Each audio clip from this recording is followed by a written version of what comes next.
ሰላም ጤና ይስጥልን ተመልካቾቻችን ከአንከር ሚዲያ ዝግጅት ክፍል ያክብሮት ሰላምታችንን እናቀርባለን። ዜናዎችን ይዤ መጥቻለሁ። መሳይ መኮንን ነኝ። የአብይ አህመድን የባለፈው ሳምንት የፓርላማ ንግግር ተከትሎ በሶማሌ ተወላጆች የተጀመረው ተቃውሞ መጠናከሩ ተገለጸ። ሰሞኑን ድሬዳዋ ከተማ ውጥረት ውስጥ መሆኗ እየተነገረ ነው። ድሬዳዋ በኦሮሚያ ክልል ውስጥ ነበረች በሚል በአብይ አህመድ በኩል መገለጹን በመቃወም የሶማሌ ተወላጆች ጠቅላይ ሚኒስትሩ ይቅርታ እንዲጠይቁ ማሳሰቢያ ማስተላለፋቸውን ተከትሎ ጉዳዩ እየተባባሰ መጥቷል። ድሬዳዋ ላይ የተሰባሰቡት የሶማሌ የሁለት ጎሳዎች ሽማግሌዎች አብይ አህመድ በአስቸኳይ ማስተባበያ ካልሰጠ በወጣቶች የታቀደውን አጠቃላይ አመጽ ለማስቆም የምንቸገር ይሆናል ሲሉ ማስጠንቀቃቸውንም ለማወቅ ተችሏል። አንዳንድ የኦሮሞ ሚዲያዎች የተፈጠረውን ቀውስ የሚያባብሱ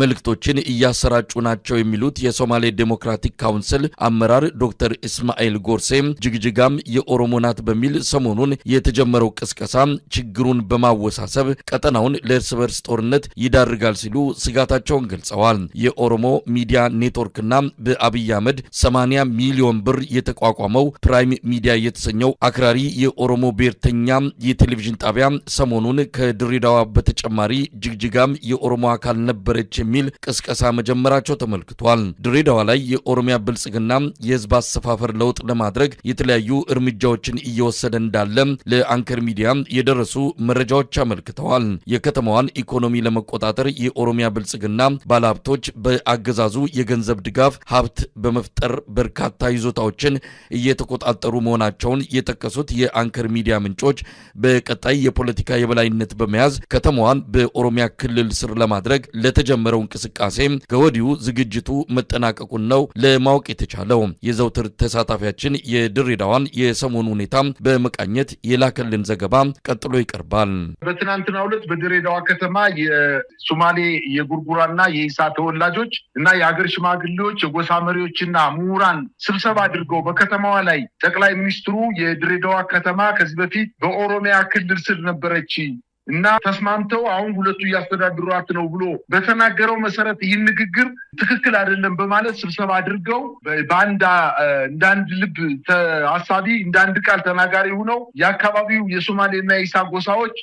በሃይማኖት አባቶችና በጎሳ መሪዎች አማካኝነት ጠቅላይ ሚኒስትሩ ይቅርታ እንዲጠይቁ አለበለዚያ ግን ለሚፈጠረው ችግር በተለይ የጎሳ መሪዎች ኃላፊነት አንወስድ በማለት ፊት ለፊት ጥያቄያቸውን አቅርበዋል። ይሄንን የሰማው የአገዛዙ ጦር ያው እንደለመደው በርካታ ሰራዊት በተለይ የፌዴራል ፖሊስ ኃይሎቹን ወደ ከተማው አሰማርቶ ዛሬ ድሬዳዋ ከተማ ከፍተኛ ውጥረት ላይ ትገኛለች። ህዝቡ በተለይ የፌዴራል ፖሊሶች በፓትሮል ሆኖ ከተማዋን ለማሸበርና ለማሸማቀቅ ጥረት እያደረጉ ባለበት ሰዓት ወጣቶቹ ወደ ከተማ ሰብረው በመውጣት ከፍተኛ እንቅስቃሴ እያደረጉ እንደሚገኙና የመጣው የፌዴራል ፖሊስ ፓትሮል ይዞ በከተሞች ላይ ማስፈራራት ያደርግ የአገር ሽማግሌዎችና የጎሳ መሪዎች ወጣቶችን ሰብስበው ለጊዜው ጠቅላይ ሚኒስትሩ መልስ እስከሚሰጡን ድረስ ታገሱን በማለት ወጣቶቹን እንዲያውም ሲያበርዷቸው የነበሩ የሀገር ሽማግሌዎች እንደሆኑ ነው ማየት የቻልኩት። አጠቃላይ የሀገር ሽማግሌዎችን የፌዴራል ፖሊሶችና የታጠቁ ኃይሎች በከተማዋ ላይ ማስፈራራት እያደረጉባቸውና ቤታቸውን ከበው ጭንቀት እንዲፈጠርባቸው ለማድረግ እንቅስቃሴ እያደረጉ እንደሆነና የሀገር ሽማግሌዎች ላይ ከፍተኛ ወከባ እየተፈጸመ እንደሆነ ነው ማየት የቻልኩት። ወጣቶቹ የጅቡቲ መስመር ለመቁረጥ እንቅስቃሴ ማድረግ መጀመራቸውንና የሀገር ሽማግሌዎቹ መልስ እስከምናገኝ ድረስ ጠብቁ ማለት በአሁኑ ሰዓት የጅቡቲ መስመር በማንኛውም ሰዓት ሊቋረጥ እንደሚችል ነው መረጃዎች የሚያመላክቱት። የአብይ አህመድ አገዛዝ ደግሞ ድሬዳዋን ከዚህ በፊት ሸኔ እንግዲህ በዛ አካባቢ ሸኔ ታይቶም ተሰምቶም የማይታወቅም ነበረ። በተለይ ከሰሞኑ ሸኔ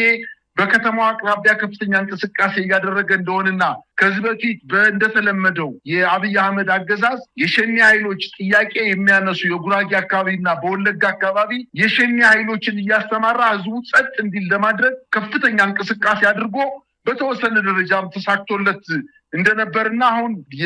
በድሬዳዋ ከተማ የታዩ የሸኔ ኃይሎች የዛን አካባቢ ማህበረሰብ ጸጥ ለማስባልና ታዛዥነታቸውም ለጠቅላይ ሚኒስትሩ እነዚህን የሸኔ ኃይሎች እያሰማራ ህዝብን በማስፈራራት በመግደል በማሰደድ የተለያዩ አካባቢዎች ላይ የብሔርን ተኮር ያደረገ የማጽዳት እንቅስቃሴ እያደረጉ ያሉት አዛዣቸው አሁንም ጠቅላይ ሚኒስትሩ እንደሆነና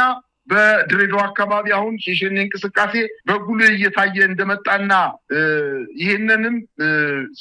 የሰራዊት እንቅስቃሴ የመንግስት ኃይል ሊመራው እንደሚችል ይሄ ሁነኛ ማሳያ መሆኑን ነው ማየት የቻልኩት። ከተማ አስተዳደሩ የሀገር ሽማግሌዎችና የጎሳ መሪዎችን ሰብስቦ ውይይት ያደረገ ቢሆንም የሀገር ሽማግሌዎችና የከተማ አስተዳደሩ ስምምነት ላይ ባለመድረሱ ያለ ውጤት መበተኑ ታውቋል። የሀገር ሽማግሌዎች ደግሞ አሁን ወኪሎቻቸውን አዘጋጅተው ወደ ጠቅላይ ሚኒስትሩ በመምጣት አዲስ አበባ ከተማ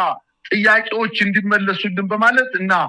በከተማዋ ላይ የሚሆን አጠቃላይ በዛ አካባቢ በምስራቁ አካባቢ ሊፈጸም የሚችለውን አጠቃላይ የህዝብና የወጣቶችን አመጽ በኃላፊነት ተሸክመው ጥያቄውን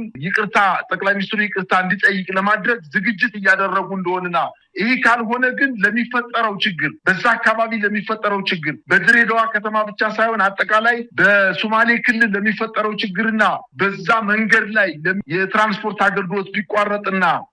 ወጣቶች የሰላማዊ እንቅስቃሴ ቢስፋፋና ከመንግስት ቁጥጥር ውጭ ቢሆን ተጠያቂዎች አይደለንም በማለት ስብሰባው ያለ ውጤት መበተኑንና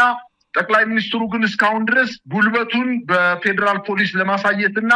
ወጣቶችን እንዲሁም የጎሳ መሪዎችና የሀገር ሽማግሌዎችን በማስፈራራት በፓትሮል ከፍተኛ እንቅስቃሴ እያደረገ እንደሚገኝ ነው መረጃዎች እያመላከቱ ያሉት። እንግዲህ የሀገር ሽማግሌዎች አዲስ አበባ መጣው ምን ሊባሉ እንደሚችሉ ባናውቅም፣ ነገር ግን ከአጠቃላይ ከታሪኩ እንደምንረዳው የብልጽግና ስርዓት ለሀገር ሽማግሌዎች ክብር የሌለውና መልስም ለመስጠት በሰላማዊ ውይይት አድርጎ መልስ ለመስጠት ፈቃደኛ ሊሆን እንደማይችል ነው መገመት የሚቻለው። ነገር ግን ወደ ምስራቅ አካባቢ ሊነሳ የሚችለው ብጥብጥ አሁን ከፍተኛ ውጥረትና ያበጠ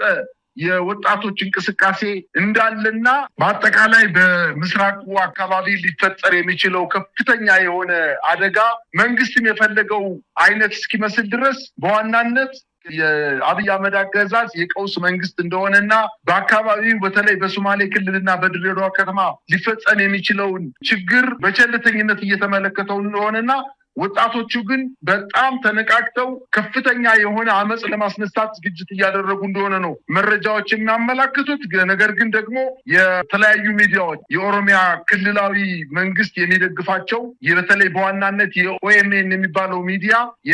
የሶማሌዎች የድሬዳዋ ከተማን ጥያቄ በማቅረባቸው ምክንያት ብቻ እኛ ጉርጉራዎችና ኢሳዎች የምንኖርበት ከተማ ነው ምናውቀው ነው በማለታቸው ብቻ አልፈው ከዚህ በፊትም ለጊዜው ነው የጅጅጋ ከተማ ለሶማሌ በርዕሰ መዲናነት እንድታገለግል ተብሎ የተወሰነው እንጂ በሽግግር መንግስቱ ጊዜ ለጊዜያዊ ነው የተሰጠው እንጂ በኦሮሚያ ስር የምትተዳደር የኦሮሞ መሬት ነው በማለት ችግሩ ሰፍቶ በምስራቅ አካባቢ ከፍተኛ የሆነ ቀውስ እና ብጥብጥ እንዲፈጠር ለማድረግ አስቦ አቅዶ እየሰራ እንደሆነ ነው መረጃዎች የሚያመላክቱት።